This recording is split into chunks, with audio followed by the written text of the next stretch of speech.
இதுல ஒரு முயல் வாழ்ந்துட்டு வந்துச்சு. அதுக்கு நிறைய நண்பர்கள் இருந்தாங்க.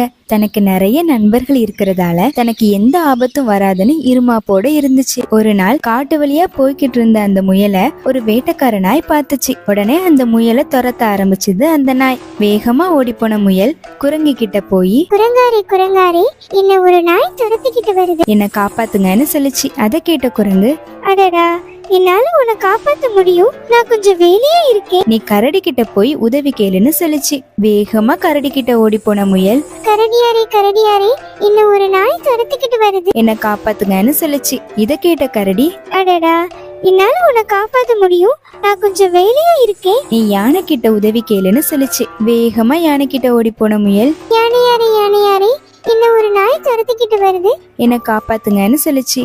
இதை கேட்ட யானை, அடடா, என்னால உன்னை காப்பாத்த முடியும், நான் கொஞ்சம் வேலையா இருக்கேன், நீ வேற யார்கிட்டயாவது போய் உதவி கேளுன்னு சொல்லிச்சு.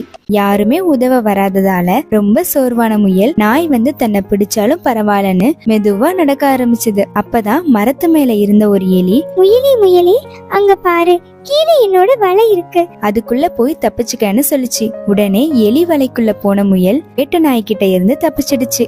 அப்பதான் முயலுக்கு புரிஞ்சது, நமக்கு நிறைய நண்பர்கள் இருக்காங்கங்கிறது நமக்கு முக்கியம் இல்ல, நமக்கு ஒரே ஒரு நண்பன் இருந்தாலும் உண்மையான நண்பனா இருக்கணுங்கிற